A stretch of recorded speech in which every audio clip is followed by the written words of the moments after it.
2 years after the blockade began, Admiral Morrison stood in the secret command center of Base 7, watching reports pour in from across the galaxy. The Fold Space Network had grown beyond his wildest expectations. 37 hidden bases, now operated throughout human space and beyond, connected by quantum communication systems that the consortium couldn't detect. But their luck had finally run out. The alarm sounded just as Morrison was reviewing the latest intelligence reports from Maya's diplomatic missions. Lieutenant Phillips rushed into the command center carrying a data pad with readings that made Morrison's blood run cold. "Admiral, we're detecting massive consortium fleet movements throughout our local space," Phillips reported. "Long range. Sensors show at least 300 ships converging on the blockade perimeter." Morrison studied the tactical display as red dots representing enemy vessels appeared across the screen. The consortium wasn't just reinforcing the blockade. They were preparing for war. The communication system activated with an incoming transmission from Earth. Ambassador Veltar's crystalline features appeared in the hologram, but his usual polite demeanor had been replaced by cold anger. "Admiral Morrison," Veltar said, his voice carrying harmonics that the translation system rendered as barely controlled fury. "The consortium has discovered evidence of human activity beyond your solar system. This is a direct violation of our agreement and proof that your species cannot be trusted." Morrison kept his expression neutral, even as his mind raced through options. "Ambassador, I'm not sure what you're referring to. All human activities have remained within the boundaries we agreed upon." "Do not insult my intelligence," Veltar replied. "Consortium sensors have detected human technology signatures in 7 different star systems, energy patterns consistent with advanced propulsion systems that your species should not possess. Ships of unknown design conducting operations in Biao regions where no human presence should exist." The transmission ended abruptly, leaving Morrison staring at a blank screen. Across the command center, his officers looked at him with expressions ranging from fear to determination. "How long do we have?" Morrison asked. Carlos Martinez checked his technical readouts. "Based on the fleet movements, I estimate 6 hours. Before they begin systematic sweeps of the outer system, 12 hours before they locate our primary bases." Morrison made the hardest decision of his career. Initiate Emergency Protocol 7. All bases are to begin immediate evacuation of non-essential personnel. Combat units are to prepare for Operation Liberation. Throughout the hidden network, base commanders received orders that they had trained for, but hoped would never come. The careful work of 2 years, the secret construction projects, the diplomatic missions to alien civilizations, all of it was about to be put to the ultimate test. Captain Rodriguez received her orders while conducting a training exercise near the edge of the solar system. Her modified scout ship had been upgraded with the latest Wanderer technology, including weapons systems that could disable consortium bioships without destroying them. "All units, this is Rodriguez," she transmitted to the small fleet of human vessels hidden throughout the outer system. "Operation Liberation is active. Primary objective is evacuation of freelancer refugees from consortium persecution. Secondary objective is establishing permanent safe corridors for independent species." Maya Johnson was loading refugees aboard the Lucky Strike when the operation began. Cathara and her fellow Wanderer descendants had provided coordinates for dozens of hidden colonies that were under immediate threat from consortium military forces. "How many people are we talking about?" Maya asked as she reviewed the evacuation lists. Cathara's energy form flickered with patterns that Maya had learned indicated urgency. "Conservative estimate, 200,000 beings from 37 different species. They are scattered across installation sites that the consortium will discover within days." Maya checked her ship's capacity and did quick calculations. Even with the Fold Space Network operating at maximum efficiency, evacuating that many people would require dozens of trips and perfect coordination. "We'll need every ship we can get," Maya said. Dr. Carter was working frantically in his laboratory, on Base 7, preparing biological countermeasures that could neutralize consortium biowarfare weapons. The samples that Cathara had provided showed that the aliens had developed viruses specifically designed to target human physiology. The good news is that their biological weapons are designed for standard human genetics, Carter explained to Morrison over the communication system. The bad news is that they're incredibly effective. A single exposure could kill 90% of Earth's population within weeks. What do you need? Morrison asked. Time, Carter replied, and access to Wanderer medical technology. Cathara's people have immunity factors that could protect not just humans, but most carbon-based life forms. Dr. Stone was aboard a freelancer vessel heading toward an ancient Wanderer archive world when the consortium attack began. The archive contained the complete technological and cultural heritage of the Wanderer civilization, including defensive technologies that could protect entire star systems from consortium military forces. The archive must not fall into consortium hands, Cathara warned her over the communication system. If they access Wanderer defensive technologies, they will become impossible to resist. Stone watched through the ship's viewports as consortium patrol fleets swept through nearby systems, destroying any installation that might contain useful technology. The archive world was still 3 days away, but she could see the signs of systematic destruction spreading across the galaxy. The first major battle occurred when a consortium bioship intercepted Maya's convoy near a refugee collection point. The alien vessel was massive, its living hull pulsing with organic weapons that could dissolve metal and disrupt electronic systems. Maya activated the Lucky Strike's new defensive systems, technology that combined human engineering with Wanderer stealth capabilities. Instead of fighting the bioship directly, her ship seemed to phase out of normal space, reappearing behind the alien vessel where its weapons couldn't target her. "This is Maya Johnson to all consortium forces," she transmitted on open channels. "We are conducting humanitarian evacuation operations. We have no hostile intentions toward your personnel." The bioship's response was to launch attack drones that swarmed toward the refugee transports. Maya's escort ships, modified cargo haulers equipped with Wanderer defensive technology, created energy barriers that deflected the attacks while allowing the evacuation to continue. Captain Rodriguez led the most dangerous mission of the operation, attempting to rescue a freelancer colony that was under direct assault by a consortium military fleet. Her task force consisted of 12 human ships, each one equipped with experimental weapons that Dr. Carter had developed by combining human medical knowledge with Wanderer biotechnology. The consortium fleet surrounding the colony included bioships, crystal formations, and mechanical drones, representing the combined military might of the 3 most powerful alien species. Rodriguez knew that conventional tactics would be suicide against such overwhelming force. Instead, she used the one advantage that humans had always possessed: unpredictability. Rodriguez's ships emerged from fold space inside the consortium formation, appearing simultaneously in 12 different locations. Instead of attacking the alien vessels directly, they deployed Dr. Carter's biological countermeasures, viruses specifically designed to disrupt the living systems of bioships and the energy flows of crystal formations. The mechanical drones were neutralized using techniques that Carlos Martinez had developed by studying Nexus Collective technology, electromagnetic pulses that overloaded their central control systems, turning the drones against each other in spectacular displays of mechanical confusion. Within 6 hours, the consortium fleet was completely disabled, its ships drifting helplessly, as their crews struggled to understand what had happened.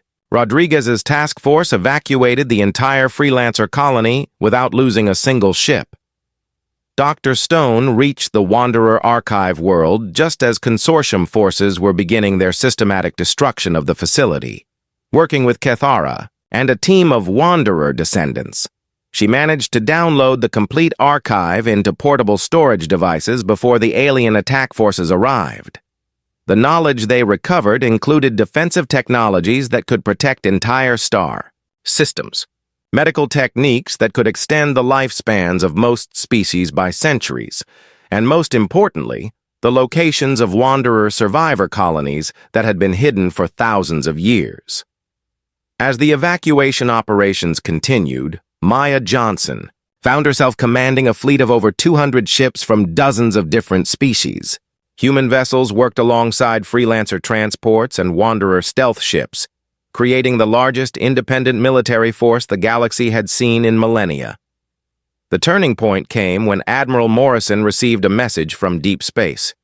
Wanderer survivors who had been hiding beyond the galaxy's edge for thousands of years had detected the liberation operations and were returning to help. "This is Fleet Commander Zarathul of the Wanderer Remnant," the message said. "We have been waiting for this day for 3,000 years. Assistance is en route." 18 months after the blockade began, Maya Johnson was about to make history. She sat in the pilot seat of a heavily modified Lucky Strike, watching the Fold space generator power up for humanity's first attempt to breach the consortium barrier. The ship looked nothing like the cargo hauler it had once been. Carlos Martinez had rebuilt almost everything, installing Wanderer technology that turned the vessel into something the galaxy had never seen before. The hull was lined with stealth materials that made it nearly invisible to most sensors. The Fold space drive could transport the ship across impossible distances without leaving any trace.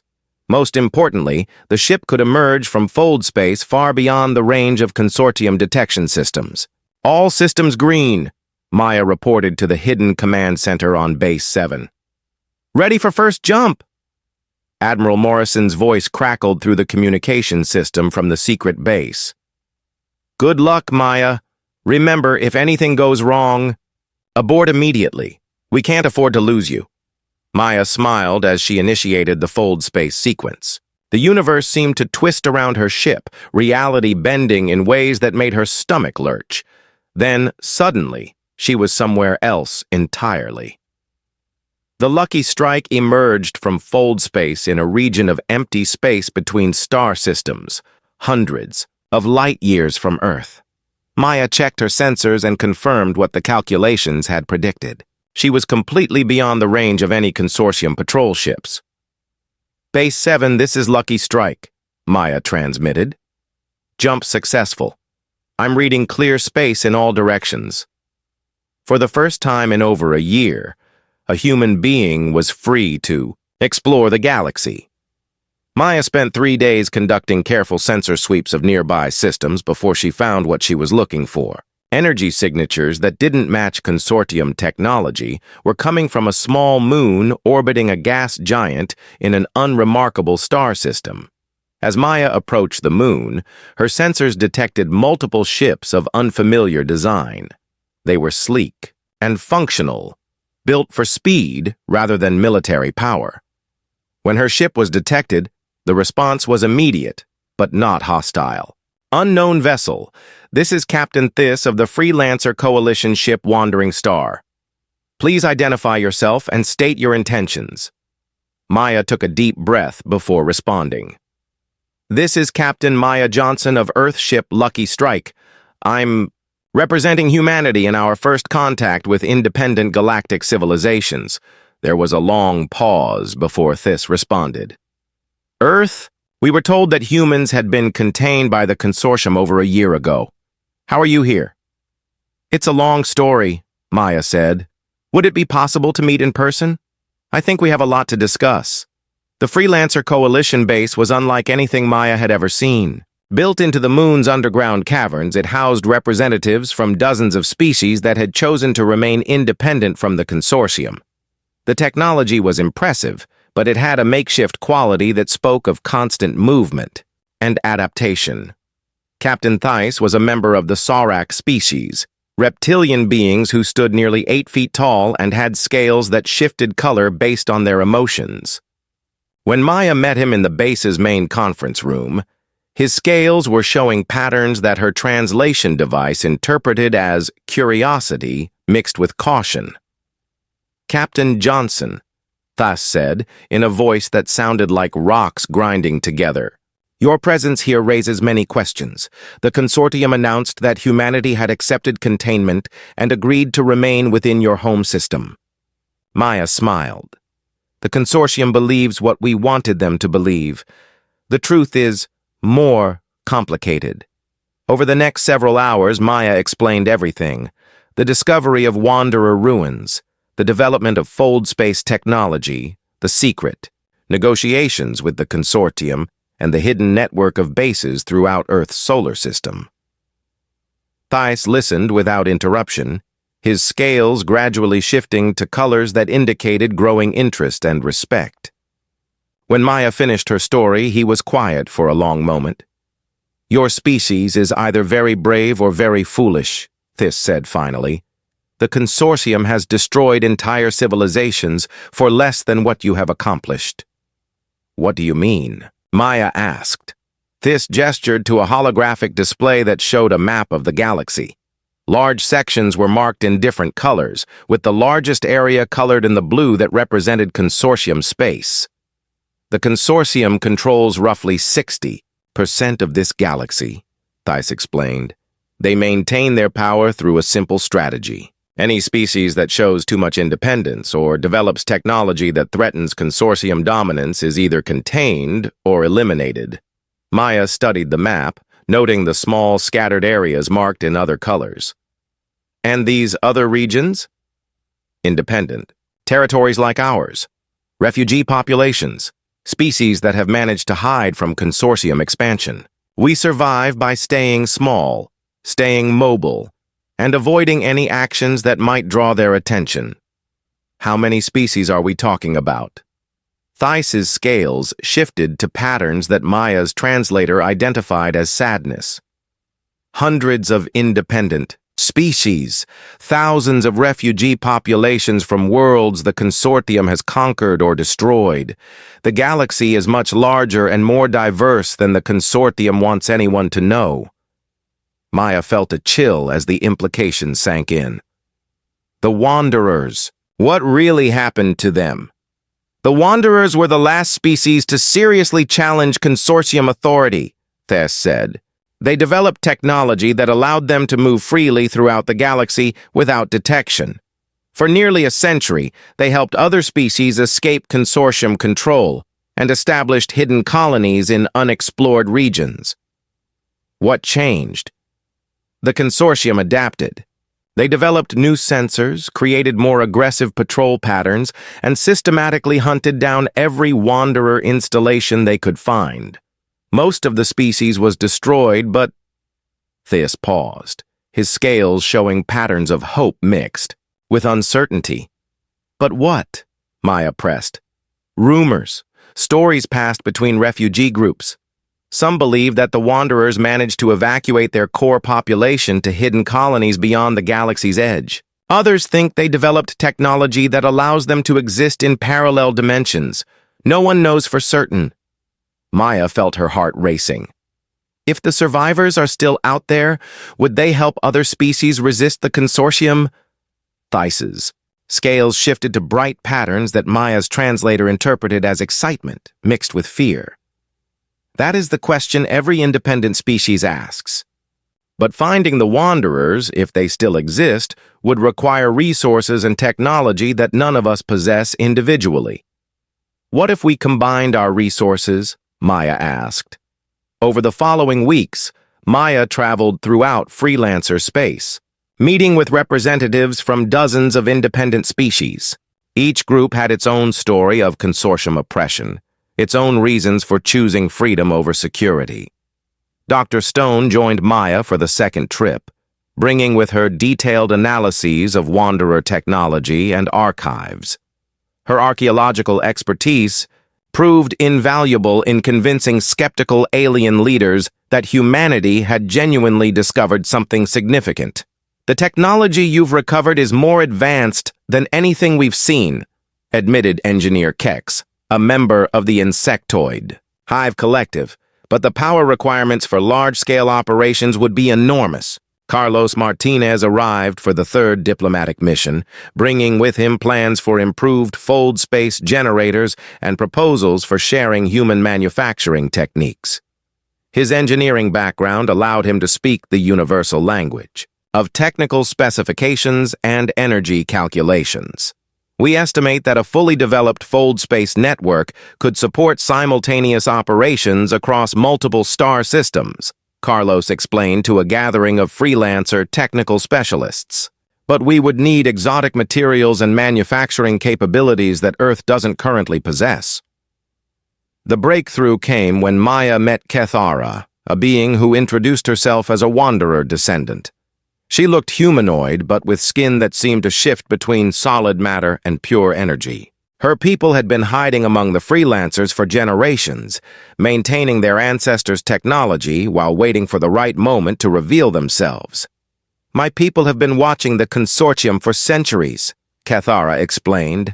We have maintained the old archives, preserved the advanced technologies, and prepared for the day when the galaxy would be ready to challenge consortium authority once again.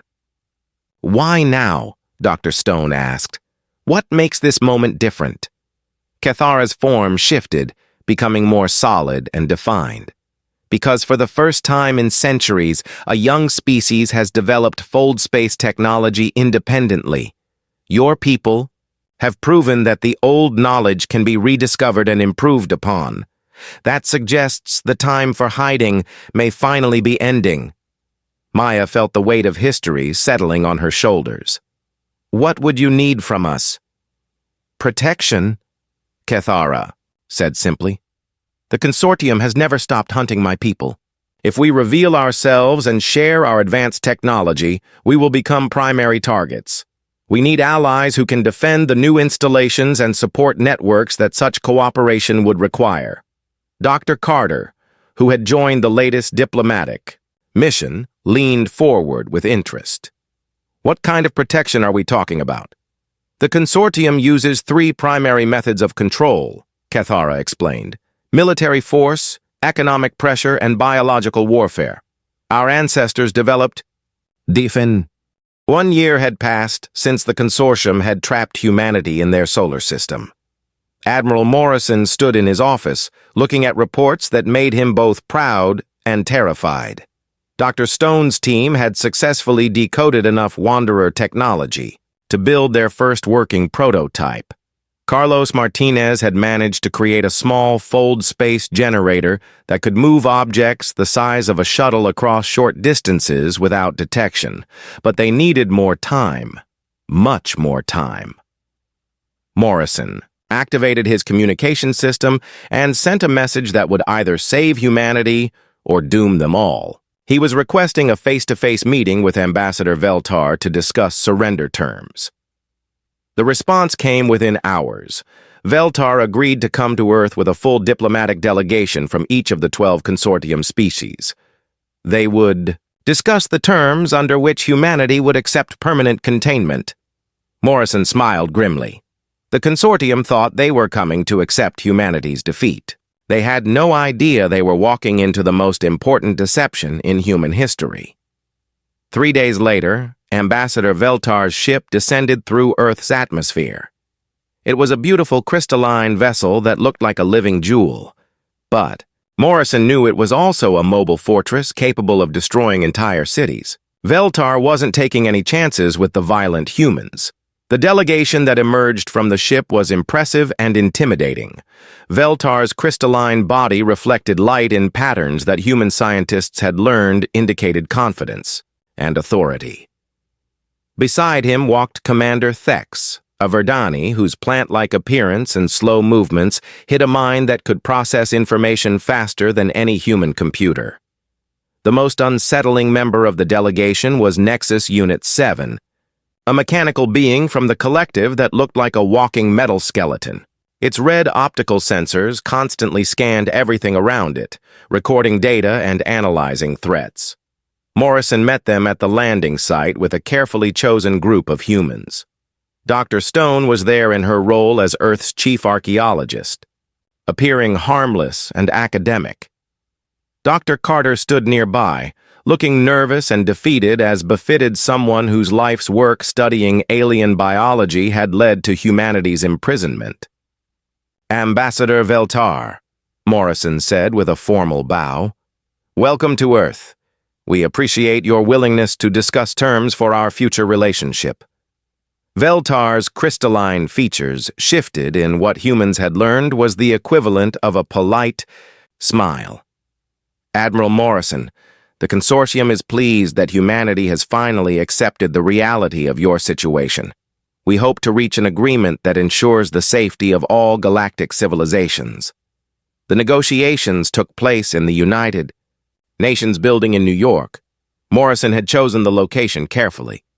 The building represented humanity's attempts at peaceful cooperation, which fit the image he wanted to project.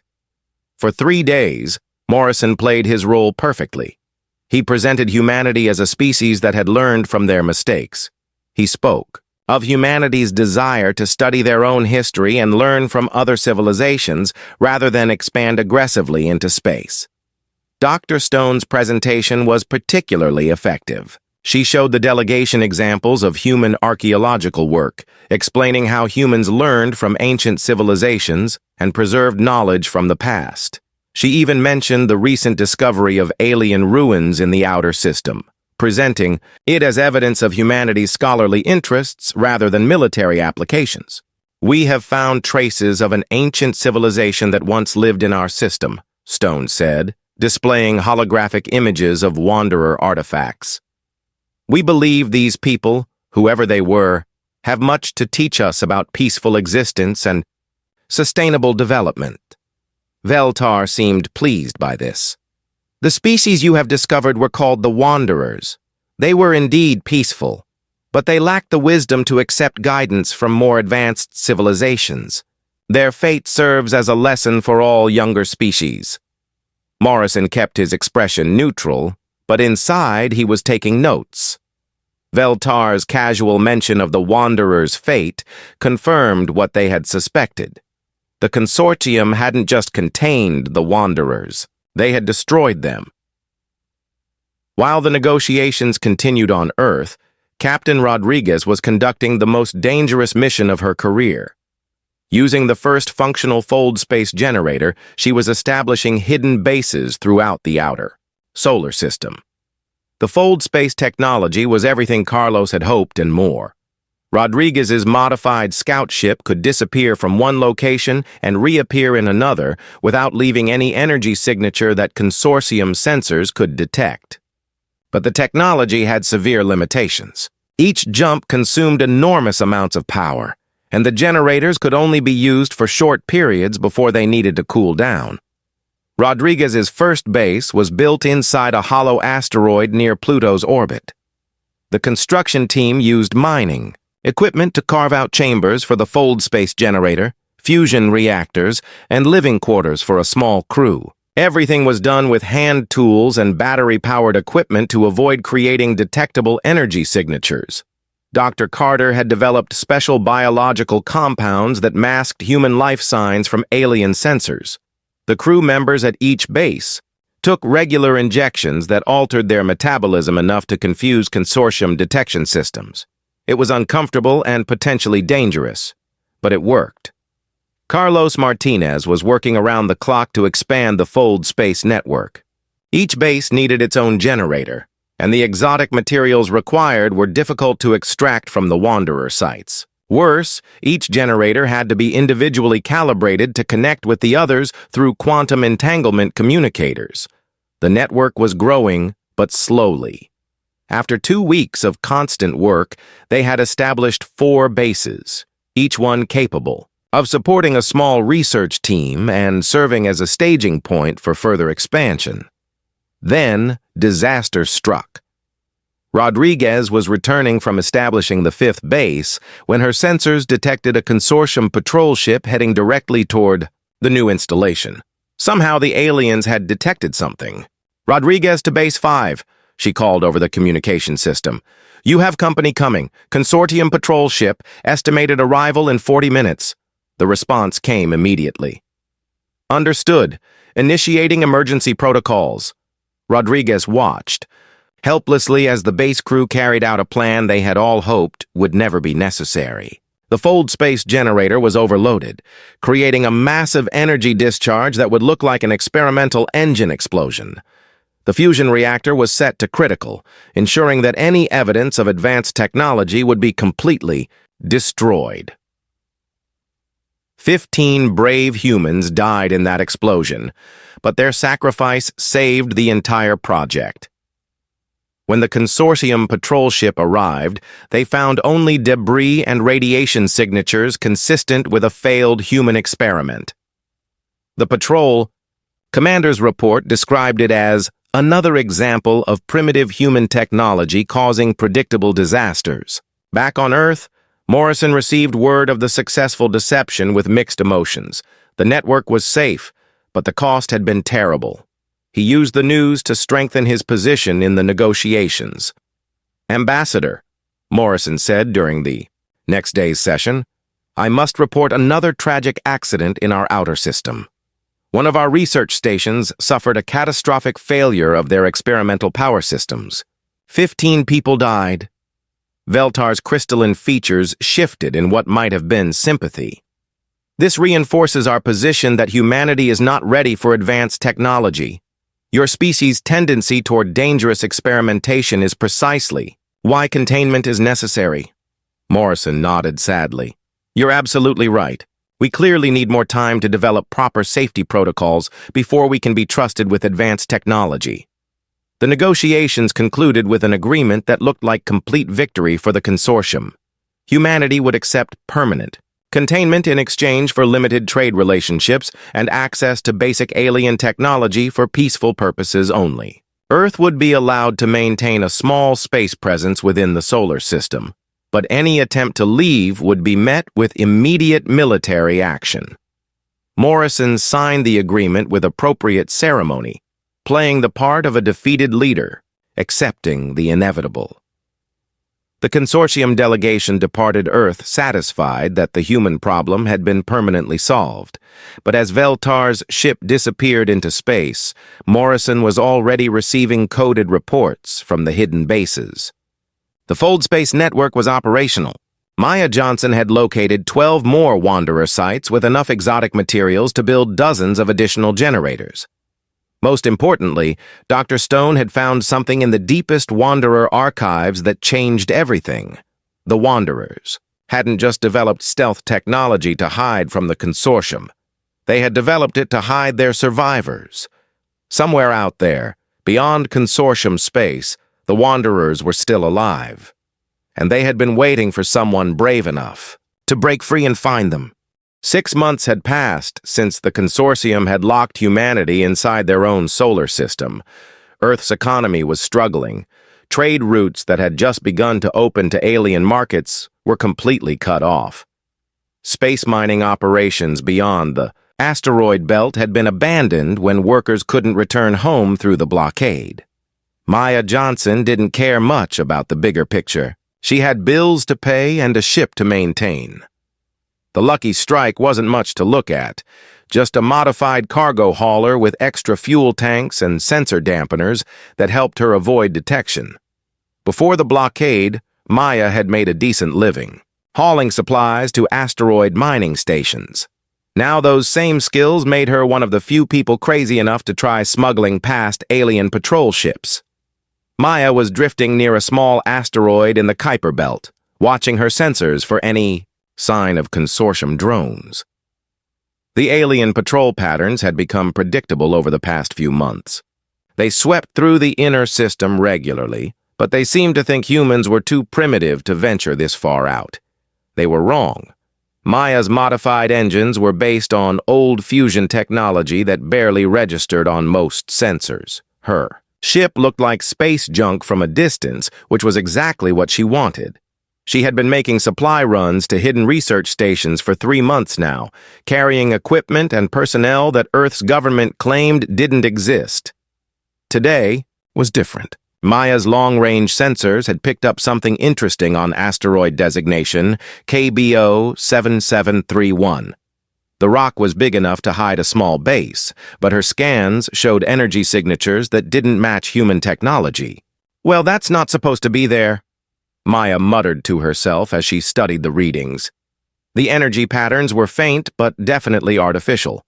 Someone or something had built structures inside that asteroid. Maya checked her fuel levels and course plotted a careful approach.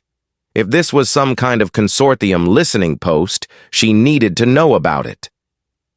As the lucky strike drew closer to the asteroid, Maya's sensors revealed something amazing. The structures weren't consortium technology at all. They were old, much older than anything humans had built. But they weren't like any alien tech she had seen either. Maya landed her ship in a natural crater and suited up for EVA. The asteroid had no atmosphere, so she would need her full environmental gear. As she made her way toward the energy signatures, she found an opening that led into artificial tunnels carved directly into the rock. The tunnels were clearly built for creatures, roughly human-sized, but the architecture was unlike anything Maya had ever seen. Curved walls flowed into each other without sharp angles. Symbols were carved into the surfaces, but they weren't like the geometric patterns of Zephyrian writing or the organic curves of Verdani language. Maya activated her suit's recording equipment and continued deeper into the complex. Emergency. Lights flickered on as her presence triggered ancient sensors, revealing rooms filled with equipment that hummed with power despite clearly being abandoned for a very long time. In what looked like a central chamber, Maya found something that made her forget to breathe for a moment. Star maps covered the walls, showing not just their local galaxy, but dozens of others. Trade routes were marked in glowing lines, connecting thousands of systems across impossible distances. But what really caught her attention were the technical diagrams. They showed ships that didn't look anything like human or consortium vessels. The designs were elegant and efficient, with engine systems that Maya didn't recognize but somehow understood were incredibly advanced. Maya spent 4 hours, documenting everything she could before her air supply forced her to return to the lucky strike. As soon as she was back in communication range, she sent a coded message to her contact on Earth. Dr. Elizabeth Stone received Maya's transmission while working late in her laboratory at the University of New Geneva. Elizabeth was an archaeologist who specialized in ancient civilizations, which made her an odd choice to study alien technology. But after first contact with the consortium, Earth's governments had realized they needed people who understood how to learn from incomplete information and piece together the stories of long-dead cultures. Elizabeth looked at Maya's recordings with growing excitement. The symbols on the walls were definitely a written language, and the mathematical concepts shown in the technical diagrams were familiar enough that human scientists might be able to understand them.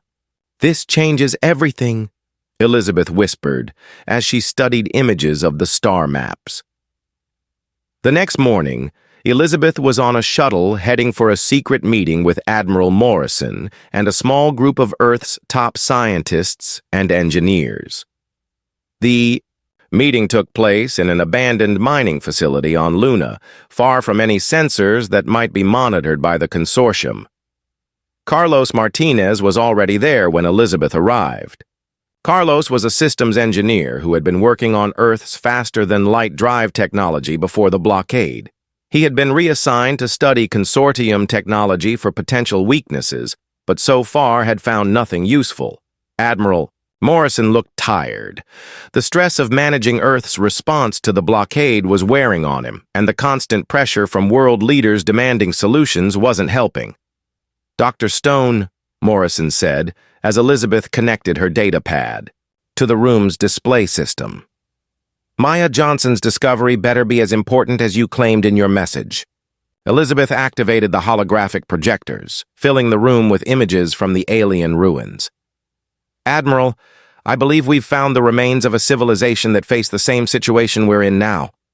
The star maps appeared first, showing the familiar patterns of their local galactic arm, but with additional markings that indicated territories and boundaries. Carlos leaned forward to study the technical diagrams. These engine designs, Carlos said slowly, they're not like anything the consortium uses. The power systems are completely different from faster-than-light drives. Elizabeth nodded. I've been analyzing the written language. It's complex, but I've identified symbols that seem to represent concepts like hidden travel and unseen paths. I think this species developed alternative methods of space travel. Morrison studied the images carefully. Alternative how? Not certain yet, Elizabeth admitted. But the mathematical formulas suggest they found ways to move through space without using the kind of energy signatures that consortium sensors would detect. Carlos was already taking notes, his engineering mind working through the implications.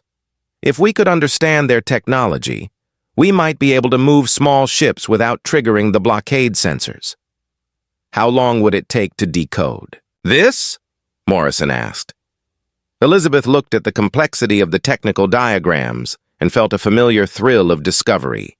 With the right team, maybe 6 months to understand the basics, a year to actually build something functional. Morrison was quiet for a long moment. And you think this dead civilization was contained by the consortium? The evidence suggests it, Elizabeth said. The locations of their bases, the emphasis on stealth technology, the hidden nature of this facility, they were clearly trying to avoid detection by someone with superior military power. Carlos was studying the engine diagrams more closely. These designs require exotic materials. Some of these elements, I don't even recognize the atomic symbols. Maya's already identified 3 other asteroid sites with similar energy signatures, Elizabeth said. If this civilization left multiple facilities, they probably left multiple sources of the materials we need. Morrison made a decision. Dr. Stone, you'll lead the archaeological team. Carlos, you'll head the engineering analysis. I'll provide whatever resources you need, but this project stays completely secret. If the consortium finds out we're studying pre-existing technology that bypassed their containment methods. He didn't need to finish the sentence. Everyone in the room understood the implications. Maya Johnson received new orders the next day. Instead of supply runs to research stations, she would be exploring every asteroid and comet that showed unusual energy signatures. Earth's governments were suddenly very interested in old alien ruins. As Maya prepared the lucky strike for extended deep space operations, she couldn't shake the feeling that they were missing something important. The alien ruins had been carefully, hidden and expertly preserved. Someone had wanted future visitors to find them. The question was whether that someone had been trying to help or whether they had been setting a trap. Admiral Jake Morrison stood in the command center of Earth Defense Station Horizon, staring at the holographic display that showed their solar system. 3 months ago, everything had seemed perfect. Humanity had finally cracked faster than light. Travel. They had made first contact with 12 alien species that called themselves the Galactic Consortium. The future looked bright and full of possibilities. Now Jake felt like he was watching that future die. The communication panel beeped with an incoming transmission. Jake knew what it would be before the image appeared. Ambassador Veltar materialized. In the hologram, his crystalline body reflecting light in patterns that humans had learned meant serious business. The Zephyrian diplomat had been polite during their first meetings, but something had changed. Admiral Morrison, Veltar said, his voice carrying through the translation device with mechanical precision. I bring a decision from the Galactic Consortium Council. After careful consideration of human history and behavior patterns, we have reached a unanimous conclusion. Jake felt his stomach drop. Nothing good ever started with unanimous conclusion in his experience. Humanity will cease all space exploration beyond your solar system, effective immediately, Veltar continued. Any attempt to leave this star system will be met with containment measures. This decision is final and non-negotiable. The hologram flickered off before Jake could respond. Around the command center, his officers looked at each other with expressions ranging from shock to anger. Lieutenant Commander Sam Phillips was the first to speak. Sir, did he just tell us we're grounded? Jake nodded slowly. That's exactly what he told us, Sam. Across the solar system, Captain Lisa Rodriguez was conducting a routine patrol near Neptune when her sensors picked up something impossible. Her scout ship, the Swift Arrow, was humanity's most advanced vessel, packed with every sensor and detection system Earth's best engineers could design. What she was seeing defied everything they knew about space travel. Massive structures were materializing out of nowhere. They looked like living coral reefs, but they were the size of small moons. As Lisa watched, more appeared every few minutes, creating a growing barrier around the outer edge of the solar system. Rodriguez to Horizon Station, she called over the communication system. Admiral, you need to see this. The video feed from Lisa's ship reached Jake's command center just as more impossible things began happening. Crystal formations, each one bigger than Earth's largest cities, started growing in perfect geometric patterns between the bioships. They glowed with an inner light that made Jake's eyes water to look at directly. But the most unsettling sight came last. Small metallic objects, no bigger than shuttlecraft, began pouring out of what looked like tears in space itself. They moved, with perfect precision, spreading out to fill every gap between the larger structures. Dr. Alan Carter arrived at the command center out of breath and carrying a tablet full of readings. Alan was Earth's leading expert on alien biology and technology, which made him the closest thing they had to an expert on what they were seeing. Admiral, Alan said, setting his tablet on the main console, I've been analyzing the energy signatures from Captain Rodriguez's scans. This isn't just a blockade. It's a prison. Jake looked at the data scrolling across Alan's screen. Most of it meant nothing to him, but the conclusions were clear enough. The bioships belong to the Verdani Empire, Alan explained. They're living, vessels that can grow and adapt to any environment. Those crystal formations are Zephyrian technology, probably some kind of energy barrier. And those small ships, he paused, looking worried. Those are from the Nexus Collective, self-replicating drones that can multiply indefinitely.